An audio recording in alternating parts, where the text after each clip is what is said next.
baax na lu yàlla la parce que ku ci nekk boo sañoon booy dajeeg sa adversaire mu ñëw naturellement ak lucidité ngeen jëflante man dama mës a bannir tricherie ci sport mais aussi dopage bu ñu naan la ñuy wax donc les xabtal que font les lutteurs nan lañ ko tuddee. ah yow pour yow xabtal dara gën. xabtal ak dopage quelle est la différence. buur duudu loo xalaat ci loolu. xabtal moo gën a graaw sax dopewu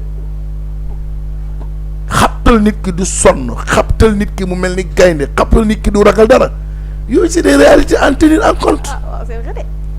moo tax ma ne la lutte benn sport la bu particulier maintenant ñun ñëpp déglu nañu le discours de président Malick vraiment c'est un discours très responsable wax na li ko naqari effectivement waroon nañ ko yëgal waroon nañ ko burul dara sax waroon nañ ko sagal ndax moom mooy kilifa làmb maintenant voilà non man gisuma Malick Ngom deful dara préparé wul dara complot amul Aziz Ndiaye comploté wul Balla Gaye de bañu te bëre Siteu bañu te bëre mais raison yi mu évoqué tey ci bëccëg loolu mooy li am parce que dafay leer aussi wala dafay baax aussi ñun bu ñuy wax ñu wax ak boromi xel au moins toujours waaye Paul Pogba dañ ko sanctionné woon Russie ngi nii sport yooyu bokkul ak làmb lu football benn sport la boo xam ne li mu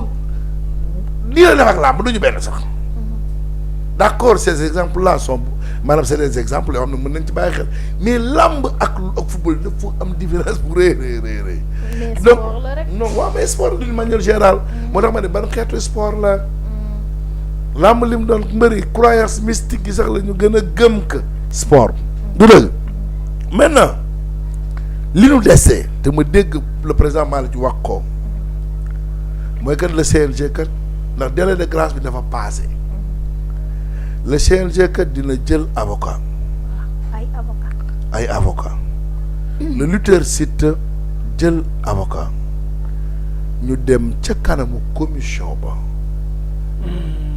waxtaan ak ñoom neewuñu ba tey làmb ji du am de il faut que ça soit clair déglu naa léegi mon frère Dembélé mu def ci sortie bu extraordinaire mu ne ba su ko sommet de l'État dañu am intérêt ak ñu ñaan leen ñu sauver ce combat là ndax nous allons vers une fédération te tey ce journée de Baye Ndiaye là peuvent nous emboîter le pas mooy 2 journées là y a 40 lutteurs yu ci war a bëri 20 combats yu ci war a am donc pour man fi le président Malick taxawee rek fa laay taxawee je ne parle pas de Siteu je ne parle pas de Balla Gaye je ne parle pas de Baye Ndiaye ni daal bu raf je parle en tant que bon Sénégalais mooy li ñu mën mooy s'excuser wu auprès de cette comité là loolu man sañ naa ko wax ci réew mi laa dëkk war nañu mën a s'excuser wu auprès de cette commission pour plusieurs raisons benn bi pour sauver un jeune qui s'appelle Baye Alé Ndiaye qui se donnait corps et âme liggéey dajale alalam uniquement pour l'épanouissement de cette jeunesse sénégalaise là benn raison la war nañu mën a jéggale Siteu budul dara Baye Ndiaye mi boole 40 jeunes ci genn ngoon ku ci nekk mu jox la yóbbal boo dundalee say waajur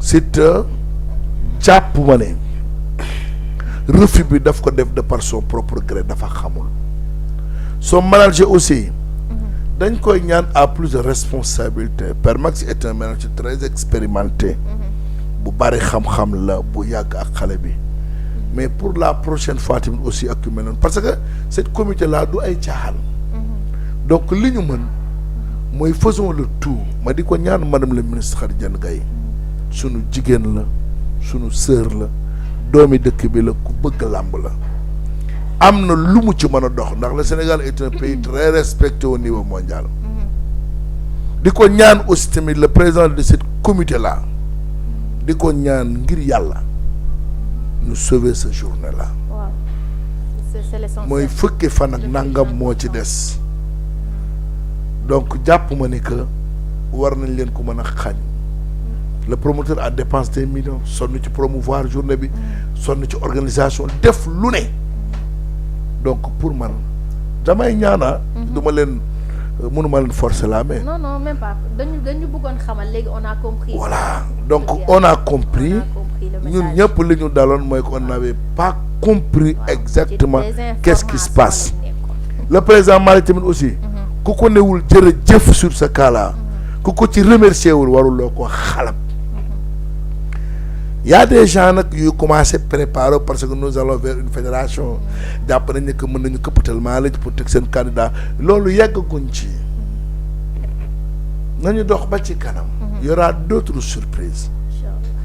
li ñu foog ak fi ñu foog ak ki ñu ngemb y aura d'autres surprises yoo xam ni ki may waxal. non yow tamit ñun dañoo mën bés. ka ñu ngemb ba tax ñu yàq lii Malick du am dara loolu yegguñ ci. En tout cas, président Malick, nous vous disons félicitations.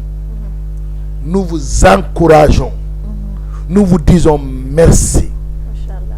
liggéeyam rafet na ku yaatu dënn la c'est un homme de dialogue nit ku baax la il n'a pas failli à sa mission il a tout fait te gëm naa ne que il fera le tout avec la collaboration du ministre des Sports ñu dimbali ñu ñaan commission bi ñu bàyyi journée bu am.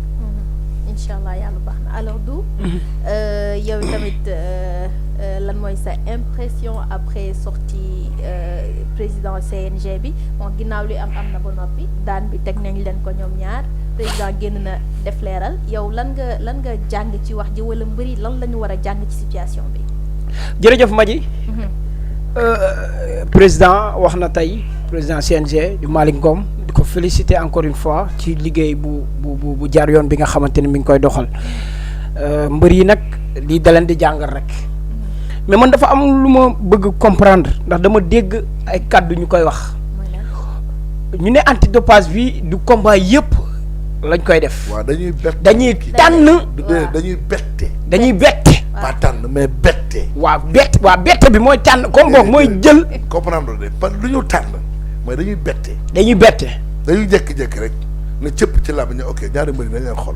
ok comprendre nga man je le croyais que dañ ko doon def de manière sélective. waaw moo tax ma ni ñun ñëpp li ñu dugal ci kàmb gi. mooy manque d'information. effectivement te ñoom tamit il faut que tamit ñoom ñu comprendre loolu. dégg nga kon dañuy bette comme que dañuy bette nag si biir bette boobu waa CNG ñoo leen war a wax ni ba sàngam nit ñu bettee nii mbër yi bu ñu paree ku si nekk dinañ la defal antidopage. du noonu de ba tey demewul bu jeexee laa wax de bu Siteu bi fekk na ma fa bu Siteu Modou Lo man moom am naa fa ay seede sama téléphone 12 Pro Max bi su ma ko yoroon ma wan leen image yi nga xamante ne moom la Modou Xarañ Lo doon defee affaire bi yor naa ko si fenêtre bi laa taxaw doon filmer ba ñuy jox Modou Xarañ Lo kireen la naan kireen pour ñu yàkkamti mu tuur ndox ku dee ak sa bàmmeel. dëgg la loolu yàgg nga ko fi wax sax. mais dama ne bi loolu jàllee ñu xamal leen ni lii am na antidopage am na bés ni ki tey antidopage am na. est-ce que mbër yi daan bëree xam nga nañ li démb lay expliquer mooy lu existé la woon depuis bi fii docteur Alioune Sarr di nekk moo tax ma ne gis nga loolu. waaw mais buur mais quand même yàgg na. taxul ñu xam non xaaral mais bu yàggee man mii xaw ma ko woon. waaw taxul ñu xam ko. su yàggee am na mbër boo xamante ni mi ngi bëre xamul ni loolu am na. parce que sensibiliser bu ko ci. foofu laay waxee quoi. kon donc yoon gis nga ki commentaire yi Fisher of man mooy dafay del suuf ci li may wax. Doudou làmb milieu illettré la. mooy comité bi li ñuy am doole foog ñu nangu ne que dañu fayal ci côté communication mooy li nga wax ni rek léegi daal nii man moo ma daal il fallait que ma toog def ay recherche déglu ak sama complice sama benn jigéen boo xam ne juriste la soxna loolu expliquer ma ci lu bari pour mën ma comprendre. waaw lii nga wax nii. waaw lii xel nangu na ko. mais bu tamit waa CNG war nañu jël seeni comme tey ni président génnee xamal lutteur ni ne seen responsabilité quand même. mais bu ñu jël lépp jël daan bi jox ko Siteu jël daan bi jox ko manager am xam nga lu tax mooy li ma wax nii rek tey sortie bi mu def ni président bi lamb ji jeexee mënoon na ko def automatiquement ne Siteu boo ñëwul daan yii mën na la si fekk. mënoon na nekk ankay. mais bu fekkee xamoon na ko. mais loo xamante ni 2024 la. ba 2025 ñu doog ñu koy indil. déedéet xam nga loolu administrativement yëf yi dafa am nu muy doxee. waaw non d'accord non xaar rek xam nga kaddu la boo xamante ne ku nekk am nga sa xalaat. xam nga CNG sanction yooyu. waaw ak liggéeyu comité boobu. waaw bokkul ci ay prérogatives. jërëjëf waaw d'accord mais buur. yaa saa aussi mais buur d'accord non d'accord xam nga. léegi lan la Malick wax. lan la Malick. tegal ñu Malick li mu wax tegal ñu Malick fii waat li mu wax. déedéet nañ teg extrait bi. tegal ñu extrait bi Malick wax. continuer. dem nañu ba ne ku si nekk mu jël avocat pour ñu dem ba kon dalay wan ni mbir yu sérieux la te antidopage segam moo dem ba ci antidopage fépp la ne. bépp sport. problème mu Pogba bi am na ku koy nettali fii léegi. am na ku koy nettali fii léegi. waaw mais xam nga le football est diamétralement opposé ak làmb. waaw man ba tey du dama gëm ne. buur yow particularité bi ci làmb moo la sonal. moo ma sonal man mooy sama problème man. waaw mais ñoom xamuñu particularité xamuñu dara ñoom sport la ñu xam.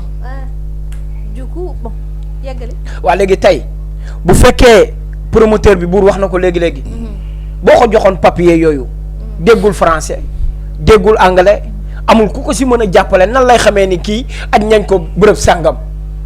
donc moo tax ma ne Lansar Lansar la ñu war a génn ñoom tamit def un communiqué. écrit bi Siteu bokk. waaw loolu mooy yoon. le staff le Siteu dañu war a def un communiqué. xam nga li tax. xam nga li tax dafay leeral lu bari ci bopp yi. ñu xam qui a fouté par comité bi. dafa sanctionné Maxime Bergan par refus. waaw du ñu wax d'obtempérer xaw ma da obtempérer ci lam déet. mais mooy pour man.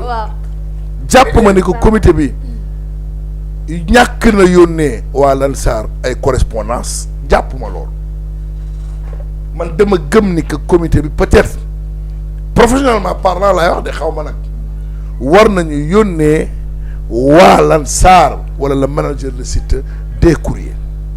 moo tax dégluwaat le discours de Malick daf ci am solo. day fekkee l'élément après. en tout cas daal li wóor ba wóor defe naa dañu génn sax ci kii bi li wóor ba wóor daal mooy en tout cas xam naa ne daal mbir la moo xam ne nécessité na ñu gën ci sensibiliser les Sénégalais. bu dul loolu affaire yi. waaw ñu gën leen a xamal ñu xam. bu fekkee ne que ñoom lañ koy defal mooy sportif yi lañ koy defal j'insiste ba tey làmb bokkul ak beneen sport il faut gars yi di comprendre man fay waxe mbir mi du affaire politique mbir mi du affaire partisan benn affaire la boo xam ne dafa wër àddina bu xëy dal ci làmb te làmb jàppoon nañ ne que ñoom seen yoon nekku ca mais loo xamante ne mbër yëpp mun nañ ne mbër yëpp xamuñu ko. tey pourquoi pas am ñu génn xamal ko. non ñu organiser ay séminaire. waaw mais ba tey moom laa lay wax rek. xam nga Sénégal dafa nakaree waxal. tey li dal Siteu mun naa dal beneen mbër suba. ñu ne ko kaay def ko mu bañ. te bu boobaa du xam naka daan yi daan bii nag day xamal mbër yi nga xamante ne ñooy ñëw. mais nee nañu soo bañee daan bi nga xam ne moom la ñuy teg ki def. daan boobu lañ lay def. moom laa la wax. tey ku ci mel ni Jam Terry ak général Malika ils avaient subi ça pourtant. dañ jékki-jékki rek xam nga loolu yëpp tey man mi li may nekk ci làmb xaw ma ko sax. est-ce que combat Sa Thiès bi aussi ñoom tam def. dégg naa waaw dégg naa ci waaw mais kenn ji nañ leen ko. mais kenn xamu ko. waaw donc loolu rek la manque d'information waaw manque d'information rek la. non baax na ñoom kay xam naa ni dinañ mbër yi ñëw dinañ soytu dinañ jàng su ko defee ñoom it. ok Habib Keïta mu ne buur ñiy def contrôle yi duñu communiquer moo xam ñuy def certification moo xam douane moo xam cour des comptes kon day làmb ji kon am na problème kon. non en tout cas comme que fi mu ne nii moom lay amatul parce que fu décision bi di jógee waa CNG ñoom amuñu ci yoon xaw ma donc nañu organiser des séminaires wala yéen ñi nga xam ne yéen a yor communication. waaw war nañu si dima làmb day yéen làmb day amuñu xam-xam xamuñu dara di nuyu sama jërbaal jeena ba. jeena ba jaax. cousine la ziar nañ la gars yi tey suñu yaram dafa tàng tey moo tax tey dossier yu tàng jël tey laa demal tey man du yomb tey. balaa ngaa dem ci dossier ñu wax ci Gora Sock ak général bu Malika. waaw defe naa c'est pour le 6 jàmbaar production moom moo ko organisé. vraiment ñun ñoo fa nekkoon signature ba sax les 3 mousquetaires. dina doon lu neex a neex day def mel ni rek lagg na bu ma jiw wala ñu baal ma ok muy combat le choc des titans. général Malika. ku ne xam na ni dafa jóge ci dynamique bu extraordinaire. mooy ku daan càmm teer yi teg ci Forza. ñaari punkal ci làmb ji. buñ dee xool par rapport ak Gora Sock fi mu jógee ci Mama Lamine ak Tyson ak Tyson 2. tey mën nañu wax ni tey Gora Sock mu ngi bëree combat bu méttee parce que ki muy dajeel dafay athlète boo xam ne athlète bu naqaree calculer la mooy athlète la bu gëm sport. muy général Malika athlète la boo xam ne tey champion yi nga fiy dégg yëpp tey bëri na ak ñoom. daje na ak ñoom ci mbapat yi dafa mel ni suñu direct bi saa day bégee ou bien man sama connexion moo baaxul. mi ngi dem sama connexion la ñu baal ma kon. donc li wër boor mooy que le 6 ñu ngi jëm ci combat bu ne am na fa ay combat yu neex a neex jour boobu pare man maa ngi woon ci face bi. boîte vocale booy grand boobu boîte vocale bu Père Diaw nga xam ni moom tamit ndaanaan la. bokk na ci xale yi nga xamante ne que tamit dafa war a bëri tamit jour boobu. donc ñu ngi jëm ci journée bu neex le 6. incha allah ànd ci ak toute l' équipe de bi Promédia. incha allah ak Thiambar production incha allah rabbi. dem arène nationale. aywa sëñ Bour daa mel ni Franky ñëw na de. super Franky. Ibra 152 namoon nañ la.